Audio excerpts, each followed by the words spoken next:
Okay guys, welcome back. This is my second stitch with me. I have already filmed about 30 minutes, and when I went back to look at the video, it was in portrait mode.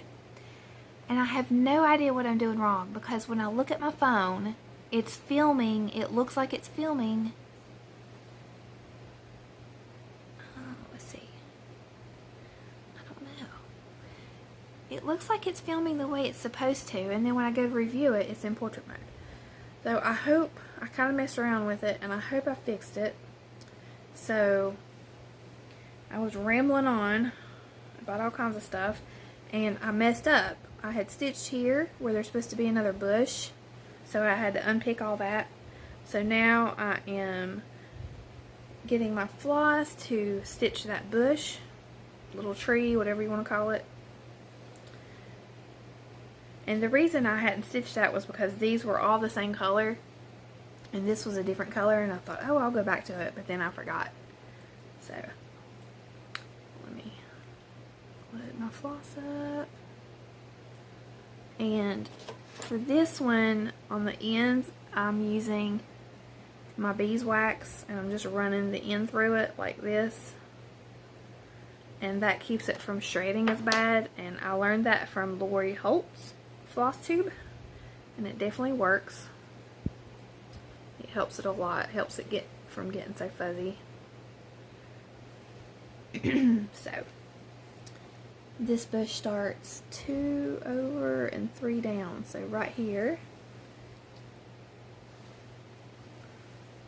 So I'm going to run my thread through there. So I don't really want to repeat everything I said on my other video because it's kind of boring, but try to think of something else to say. Oh, let me make sure I got this in the right spot. 1, 2, 1, 2, 3. Okay. So I'm going to hold it there to get that first stitch in.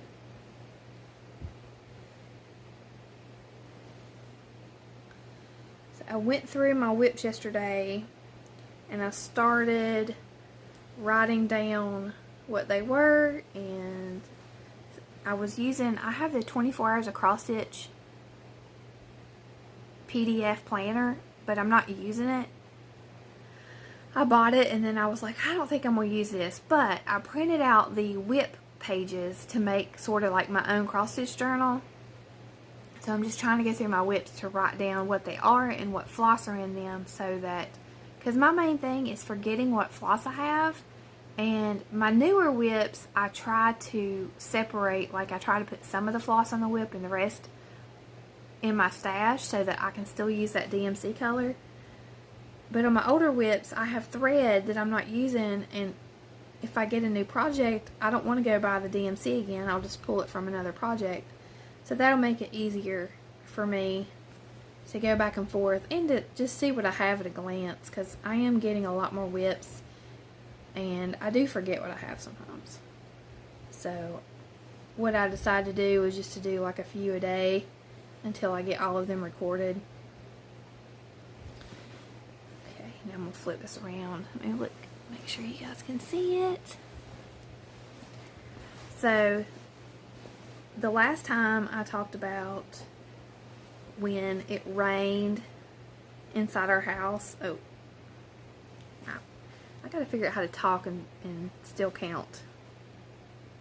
And I asked my mom, I said, you know, what did you do? What was that like the next morning when you guys had to clean up that mess? And she said, well, she's like, I really can't remember, but I just remember there being so much wet insulation. It was awful.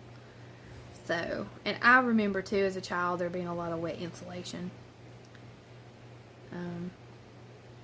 We're done with our homeschool school year. Parker's finished with 4th grade. This is a year I will never forget because of the pandemic and quarantine life and being stuck in the house all the time, which, you know, I'm a homebody. So, but when somebody tells you you can't do something, or not just tells you, but when you know you can't do something, it's a lot different than if you choose not to do something. So choosing to stay home and having to stay home are two different things. I don't like anybody tell me what to do. I have a problem with authority.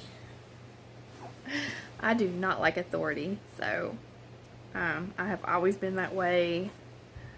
I've always wanted to be the boss of my own self.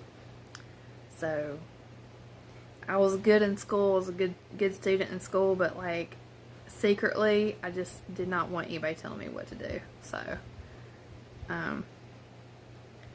I always had a big attitude with that, but I didn't want to get in trouble, so I kept my mouth shut. But I always resented people telling me what to do on the inside. Oh, when I was 18, I could not wait to move. I could not wait to go to college. I used to play that song, Leaving on a Jet Plane. I had a CD player, as we all did back then. And I would put Leaving on a Jet Plane on repeat, and it would drive my mom crazy because she did not want me to go off to school. I went off to college about 3.5 hours away from my house, and it was the worst. It was the end of the world for my mom. She was so upset. She wanted me to go to school at the college. It was about an hour away, and I was like, nope, not doing it, because I had my heart set on this other college. I went to West Virginia University, and we lived in the southern part of the state, and WVU was in the northern part of the state. So that was like another planet to my mom, and I could not wait. So I lived with my best friend, and we both joined the marching band, and that was a lot of fun. We both played trumpet. Well, let me tell you a little secret. It's not really a secret, because I'll tell anybody if they want to know. And I messed up right there. I got a little knot, so I'm going to have to... Okay, so I was never a good trumpet player. I joined band because my friends were in band, and I was just a copycat. And I picked trumpet because they played trumpet, and again, I was being a copycat. And I have to fix this.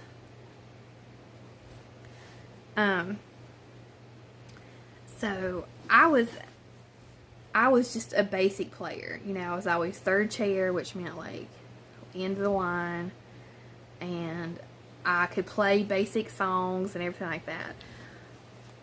But I could read music, but I needed a lot of help. I needed a lot of practice. So when you go try out for college band, I thought it was a lot harder. I mean, it was. So basically, you go to tryouts, and there's a million kids there, and they give you a piece of music that you've never seen before, and you have a little bit of time to practice, and then you go into a room with like 3 people, and you play the music. Well, I had no idea how that song went. It was way more complicated than things I was used to playing. And in high school band, you get a piece of music, and you practice it every day, 5 days a week for like an hour, then 2 hours of band practice outside to learn your routine on the field or whatever. I mean, you have a ton of time to learn it. But I couldn't even hit these notes. I mean, I was horrible. I was such a poser. But I loved being in band. I loved it, and I wanted to do it. So this kid, he kind of like sang the song a little bit in the hallway, and I was singing it in my head, and I went into this room, and it was a miracle of God that I somehow got this song out of my trumpet, and I hit some of these notes. And I didn't know it at the time, but they literally accepted every student that tried out. It was basically, I don't even know what. They really just have you try out to see like where they can put you, like if you're really good or not. They didn't turn anybody away. There were 420 people in the band the year that I joined. So, when I got in, I was like, I made it. Well, like literally every student that tried out made it. So, Whenever we had practice and stuff, I didn't even play. I would fake play. I would pretend like I was blowing my horn and I wasn't. Because I didn't know how to play. Like, these students that were in band, a lot of them were music majors, and they were, like, amazing. I mean, amazing. And I would just, like, I could barely, I would just, like, march and stuff at the games and, like, pretend like I was playing.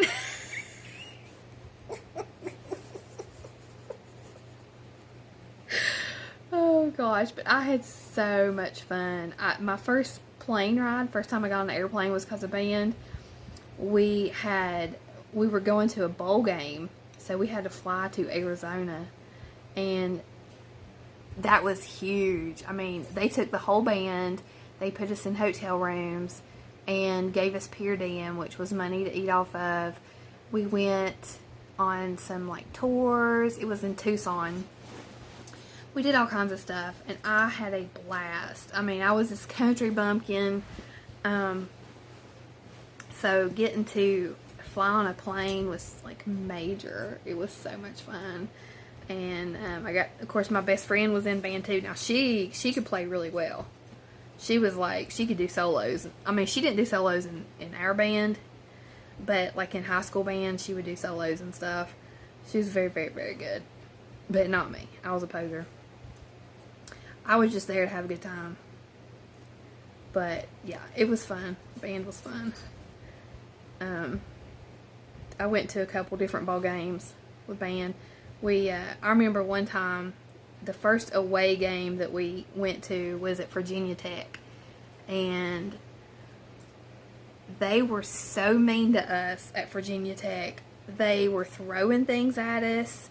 They were spitting on us. They were cussing us out. I mean, the fans were horrible at Virginia Tech. I will never forget that. They were so mean to us. The trip itself was fun and really memorable, but shooey, it was crazy. But I got to do a lot of fun things. Like, one of the first things we had was the Pittsburgh Steelers came down to our stadium to do an exhibition game. And we were standing in there's two tunnels that you run out of onto the field. And we were standing in the tunnel with the Steelers, and they were so huge. They were enormous. And me and my best friend, we were like, see how many you can slap on the butt.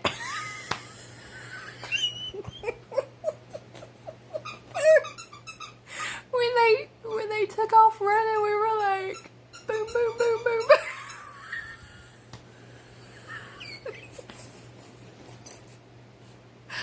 Oh, goodness. Anyway. Hey, get a drink of coffee. The dogs are over here playing next to me. And then, another thing was I got to meet James Earl Jones, because we were doing a Star Wars themed show. And what am I doing? Why did I not do that middle stitch? It's so random. I left out a middle stitch. Too worried about the Steelers players. So we were doing a Star Wars. We were playing the Star Wars theme and all that. And James Earl Jones came and he did the announcement for us. So during practice, we got to meet him. And Lou Holtz was there that morning, so we got to meet Lou Holtz. That was fun. What else did I do with band? We would travel. It would be, when we would go to games or whatever we had, it would be like 8 tour buses. There were a lot of us. So it was big. Can't remember. I mean, there's a lot of little memories. Oh, I got pepper sprayed. One game, the students rushed the field and they wanted to take the goalpost. Well, all the state policemen were in front of the goalpost, and they were like, not going to let him take it, okay? So they pepper sprayed the students when they rushed them to get the goalpost. Well, it was windy. and the wind sent all the pepper spray up into the marching band because we were there playing the post-game show in the stands behind the goalpost. So we all, the marching band got pepper sprayed. It backfired because the kids that they were spraying were in the opposite direction of the wind. So here you have like 400 band members gagging, coughing, burning eyes. Some of them had to go to the emergency room, and it was awful. We were all trying to get to our cars so we could go home and shower, and to get to our cars we had to climb this hill because, you know, West Virginia is really hilly, and the stadium is at the bottom of a hill, and where we parked was at the top of a hill. And I would say it was probably about 6 or 7 flights of stairs, or you could just climb the hill or go up this long road. And here we were like scattered ants trying to get up the hill. Mommy. Yeah, baby. Your glasses? Yeah, just a minute. Pause. Okay, so Parker woke up and I was helping him get his glasses. So while I was up, I got a picture. This is from my refrigerator of me and my best friend in the marching band. So, yeah, we had a lot of fun. Anyway, enough about that. Almost getting this tree done. I talked so much on the last video, I'm kind of like stuck now.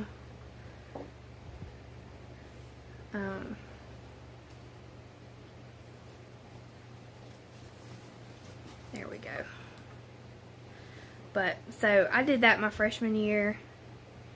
And my sophomore year, I took off. I didn't do it.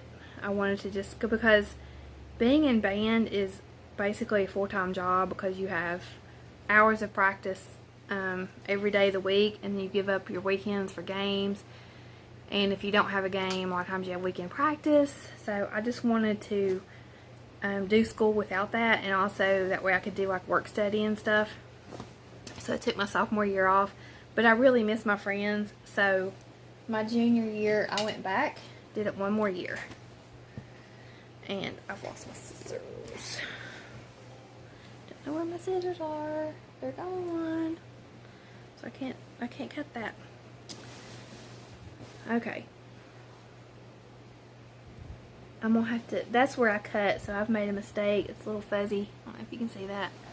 So I'm gonna have to fix that. But I have to put in the little brown branches for all this, and then fill the rest of this in with the marshmallow. So I'm glad to get a lot of this fill-in done so that I can go back and do the small motifs, the other cardinal, and the borders. So yeah, I'm making good progress. But I think I'm going to stop there, because even though this video is not very long, I have actually been talking for a really long time because my other video messed up. So thank you guys for joining me. I appreciate it, and I will see you soon.